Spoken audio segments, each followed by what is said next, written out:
Good morning and welcome. You are with the Skeinz Diaries. 21st of December. Christmas is nearly here. Ho, ho, ho, ho, ho. Episode 302. And speaking of ho, ho, ho, or maybe he, or ho, ho, ho, Ethan from Get Flocked. Hello, darling. How are you? Hello. I mean, it has been ho ho ho at least once in my life, let's all be honest, but not recently, and that's what matters, right, kids? And besides, what's a better Christmas present than me? I know. All I want for Christmas I is know, you. right? And look, Anyway. look, do you see what's happening? I'm wearing a t-shirt and I am outside, which is like for those of you who don't know me very well in person, Marie can probably count on one hand the number of times she's seen my bare arms because I am always covered like a nun, like a 16th century nun. Like there's a hat, there's a full sleeve thing. If I can, there's an extra jacket, maybe an apron and a wimple. I don't know. I would do it. I would The look only great time in a I've ever habit. seen you in a t-shirt, darling, is when you've been in your gym jams. Yeah, that's not the only time. It is actually warm enough in Christchurch for me to be outside. So I took the party to my balcony because it is one of the great joys of where I live. And so I'm outside with the birds. Got lots of knitting to talk about. I know, gasp, shock horror, because we have been busy at Get Flocked. I don't know, like, oh, Emily has been churning it out. We've had knit along after knit along after knit along, and they're just still rolling. It's aggressive. It's It aggressive. is. How have you been? How's the napier? The Napier is good, hot. The weekend it decided to arrive. So summer was Yes, like, oh, we're here. Hello, we're here. Summer's here. So yeah, summer so finally good. decided to arrive. So that was good news. Um, and yeah, it's warm. It is warm, so it's good. The thing is that until the weather gets warm, it doesn't feel like Christmas really. But no, Yeah. we're all here and it's all good. And I'm going to get all my little bits. I'm going to get my little announcement bits out of the way now, so you and I can dive in and talk about much more interesting stuff like knitting. In case anybody, I've picked the most festive colours that I can find. There we go. Here it is. Ooh, Albertine today, Stitch in Summer, $6.95. It's going like a train, people. yeah, of course If it you is. haven't picked it Race up, in for that. do it. And before I came on here, if you're on the socials, you wouldn't have seen this. I've just put this bad boy up now, and I'm going to show you. See those nice little, and we all know in the trade these are affectionately known as pigtails. It's a little spinning error. They do happen now and then. Patty said, warm, it's going down to 9 degrees Celsius tonight in her part of Georgia. Yeah, for Georgia, that's cold. That is cold. Yeah, so this is 100 gram skein. It's actually on vintage, is the base. Oh, Yeah, these are going out at $4 each, dip dyed, and it's because of these little pigtails, but the pigtails are sort of a length, as you can see them, that you can actually easily hook them with a crochet hook into the back of your work. So just work it on the back side of the stitch and then hook them in. Great for charity knitting. Or if you want to do something feltable, because it'll felt and melt away into nothing. So so that is there. Oh, Kathy is in the house. Happy birthday, Kathy. I know it was the other day. Happy birthday. Happy birthday. Happy birthday to Kathy. Happy birthday. And it had a big 0 on it. Yay. So it's an even bigger dun, dun, dun, dun, dun. So those are those announcements. Okay, I'm done. I'll talk. You talk. Oh my God, that was so quick. It's so quick. Stitch in Summer in a hot second, everybody. Yes, so that we're open for the warehouse. So we're open today and tomorrow. But we are closed on Saturday. So we're taking, as I said on Monday, those 2 4-day weekends. But yeah, we're there. So we'll talk about your knitting first, and then I'll show you where I'm at with mine. Oh, well, so I've started let me finish this row because this is. Oh, okay. This well, is I'll actually start with kind mine of, while you're finishing that row. Yeah, hit me that. So and I'm up to, look, you ready? Oh, right. How are you and Camilla doing?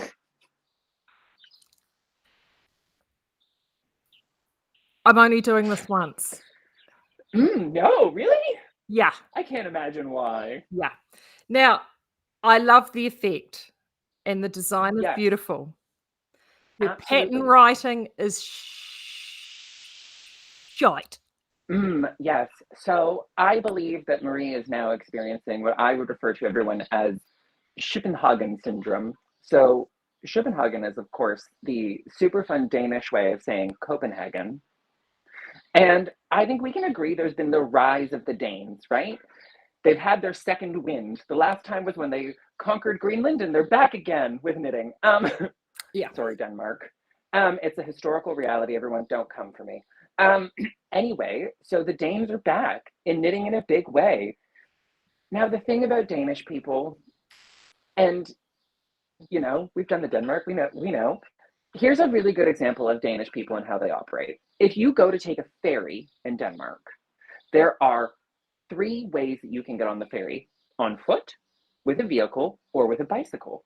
Now, the way that you do this is very simple.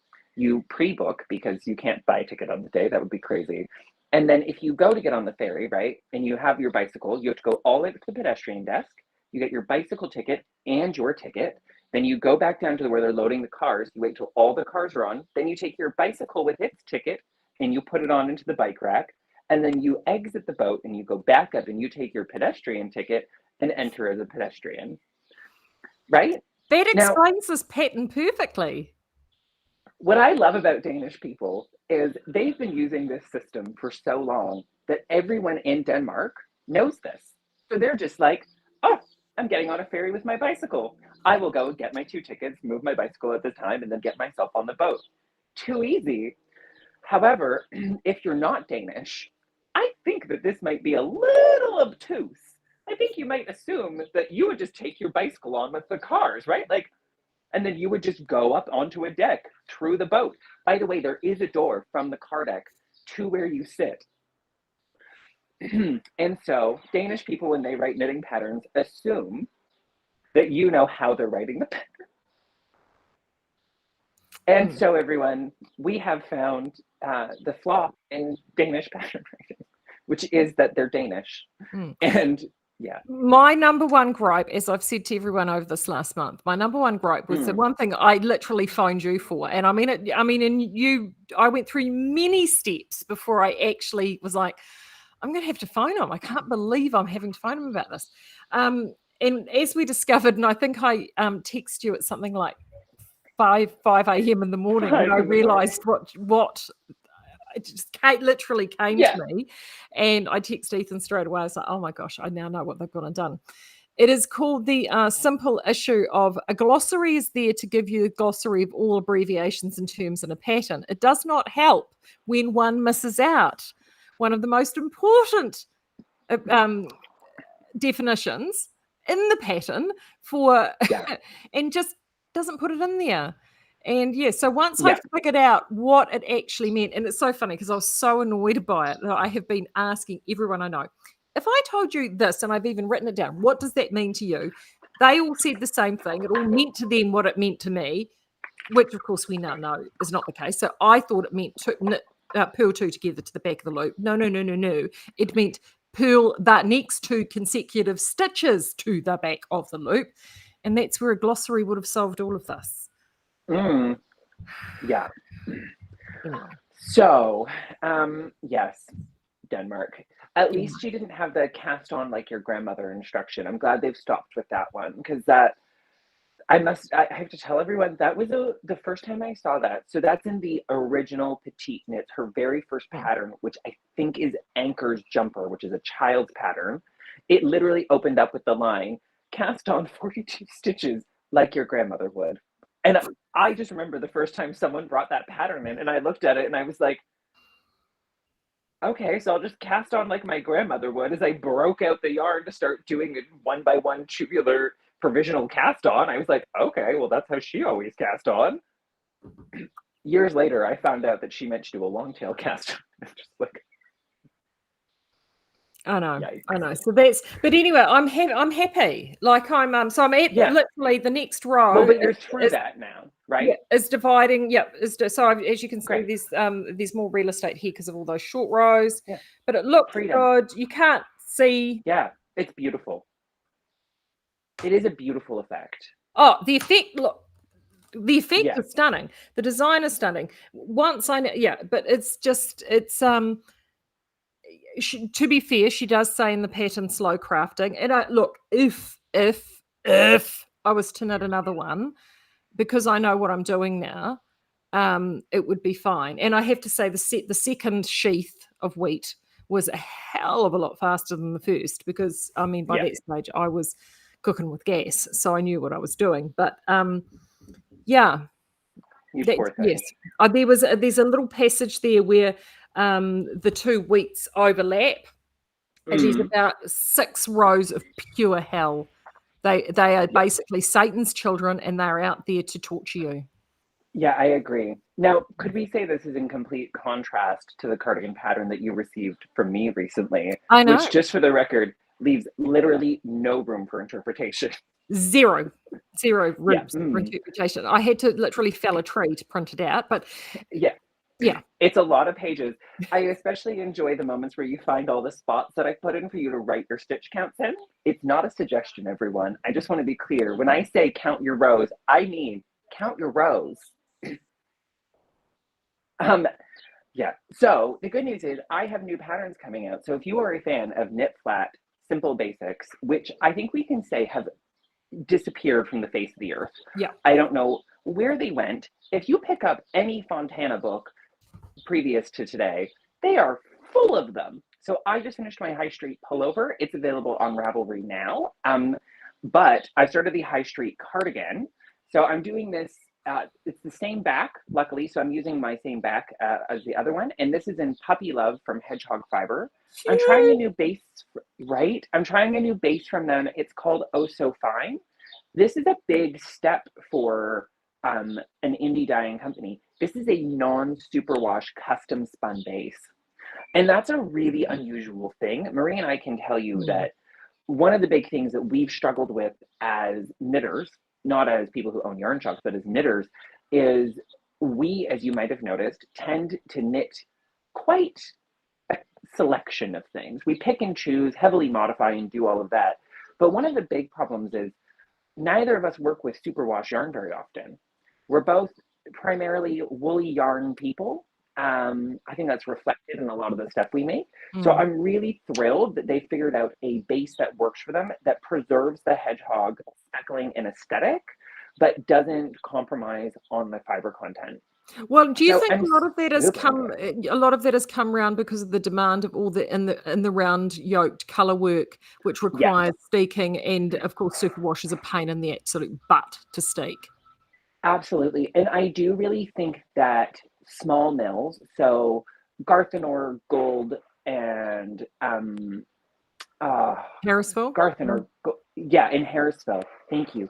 They've really, because now they're producing bases for indie dyers to dye on, and none of those three mills really handle much in the way of superwash. Like, I don't even think Gold has a superwash range Mm. whatsoever.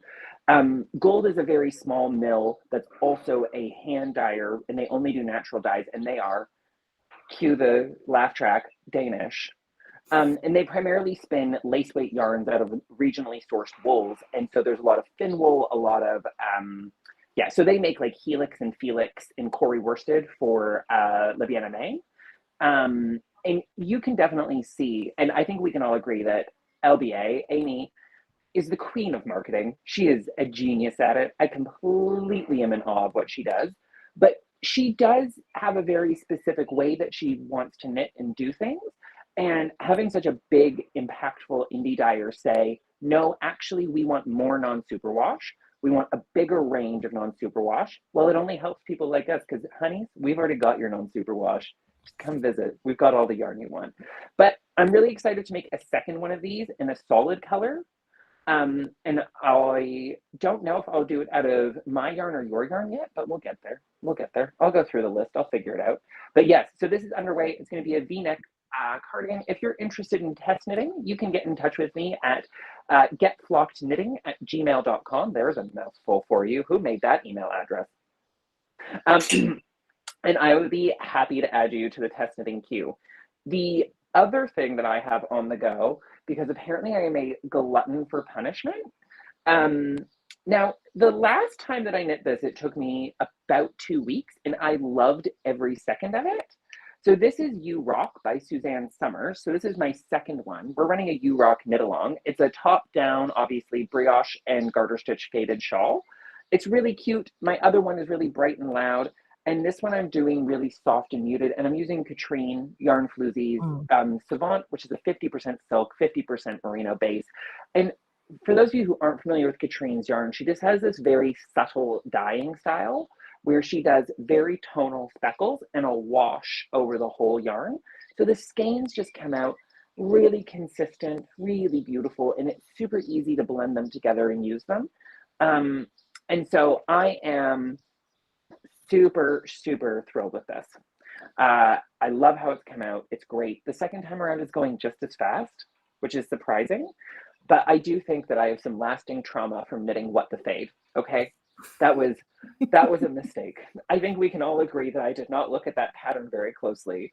So I'm pretty sure I was on with you and Libby on a voice call when I realized I was finishing the brioche, and I looked down at the pattern for the first time and read it and realized that the brioche just stopped. And so there was no more second. I thought there was more brioche. Like I was like, oh good, there's more brioche at the end. I was wrong. It was all garter stitch. It was a horrible error in judgment because like, oh, I don't like knitting garter stitch in huge volumes. It's not my jam, everyone. Let's be clear here. So finally, I am a very slow designer, kind of famously slow. The things I design, and if Charles was here, I think he would agree with me, the things I design take time. You can't rush them because I'm designing something that doesn't exist. And I don't want to be this person, but I am, so let's just say it. All top-down color yoke sweaters are the same thing. You're welcome. They're all based off the same math by Elizabeth Zimmerman. She did it first.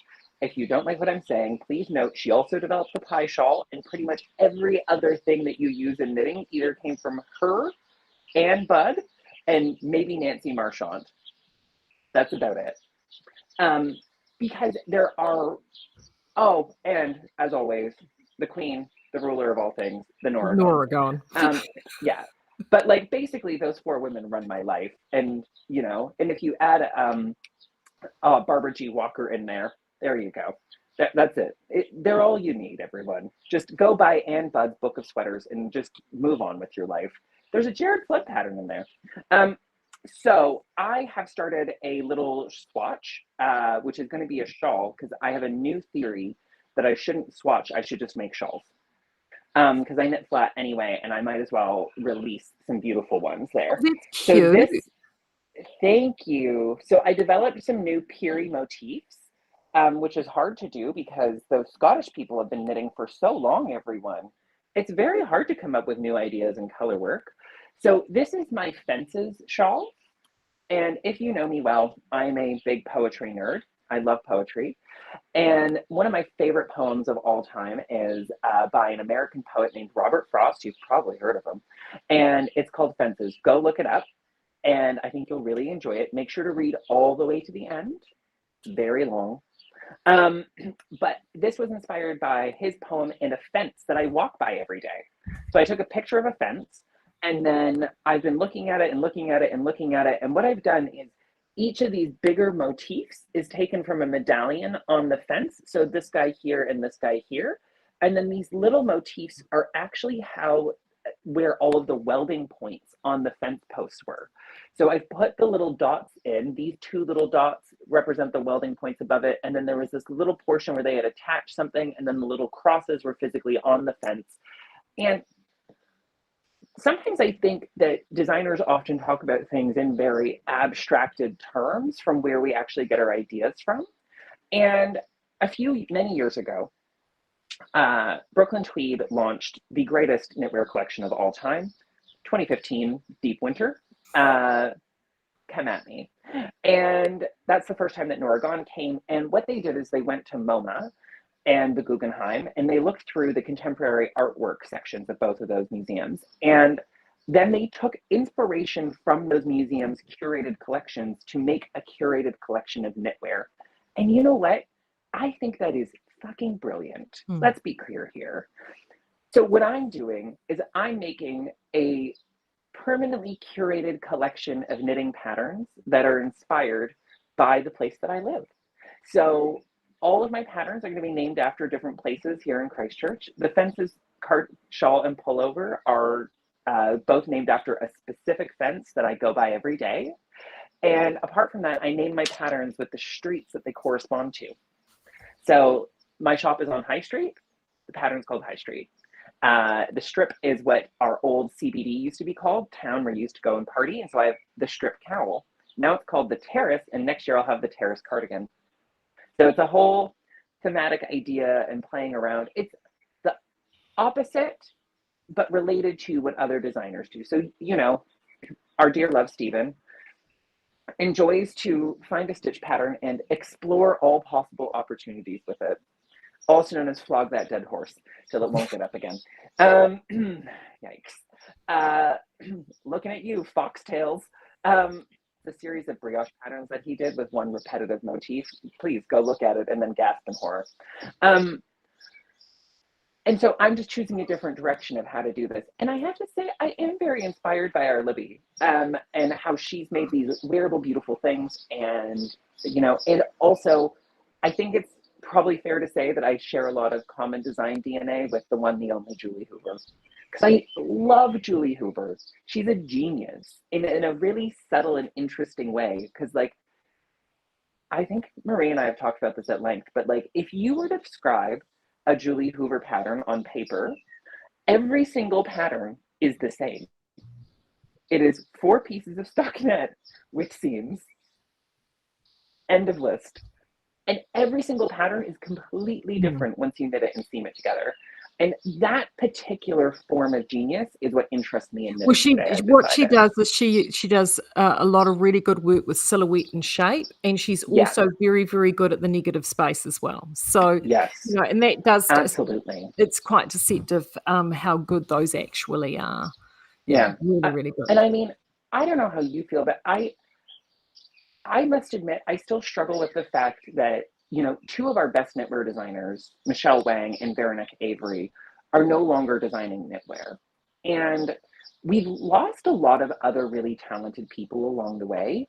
Not that they've just passed away or anything, they're just no longer designing. And I think that it behooves us, as those in the know, to make sure that we revisit their work and bring it back for people. And then you see these people having amazing resurgences. You know, Carol Sunday, who has been designing for a very long time, everyone, has come back in the last 4 or 5 years with just like these super wearable vests and shawls that you start from the center out, and then you're making these big elongated portions from them.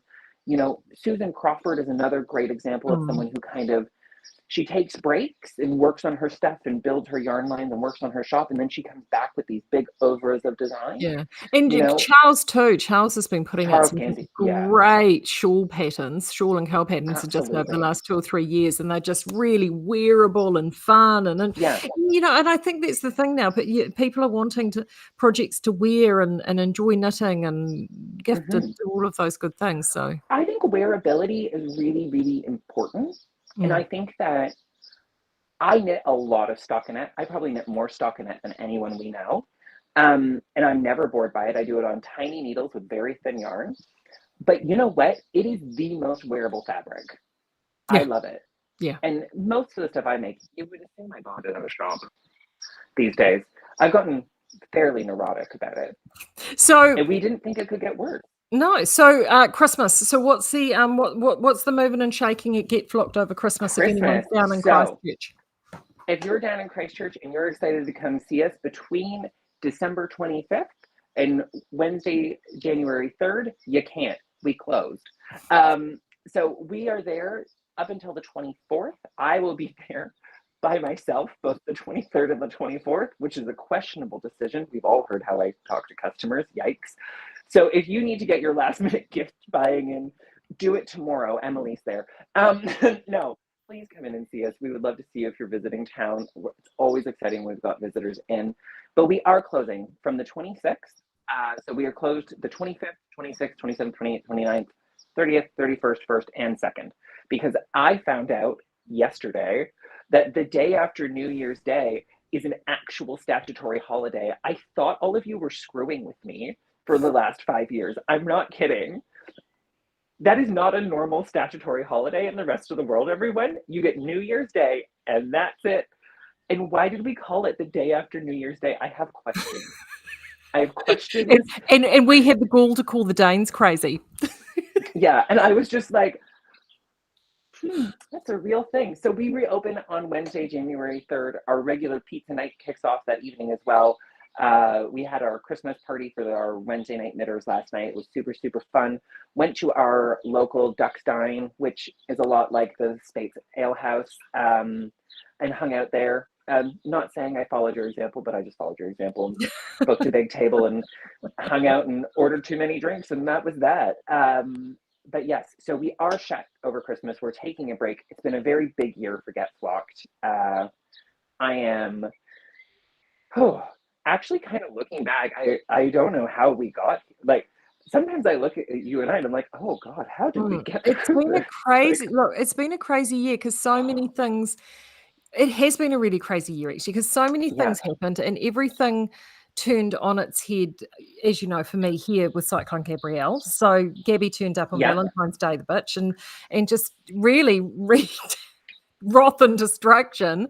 And we're now finally starting to come. The Gabby hangover is starting to ease Almost off starting to end. down here, but it also too set a whole bunch of things in motion, which has seen you with Get Flocked and Yeah, just us sort of pave our way through here, and yeah. it has been a really really huge year, and I'm a bit the same. So this is my last diaries until stop it.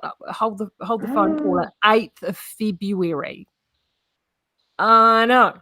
Oh 8th of my February, God.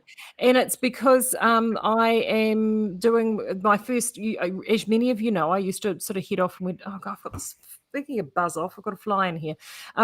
We used to head away Yes. often. Well, we haven't done that for years and years and years because of the pandemic. So this is our first big getaway, and yeah, we're heading away on the 3rd of January, and I will not be back in the country until the 5th of February. So I'm Yes. really excited about that, and it will be So very very good. good to sort of go and see the wider world again, and do some knitting and chill out and Yeah. connect for a bit. Yeah. So I mean, you're going to some of our favorite places, so you're gonna have a good time. yeah, I'm gonna be fine. I'm Yeah. gonna be just Yeah. fine, and I'm doing a few little yarny things while I'm away, so hopefully I'll be able to come back with some interesting tales and things for next year, so that Oh, should be fun. Should be really fun. yeah, I am super excited.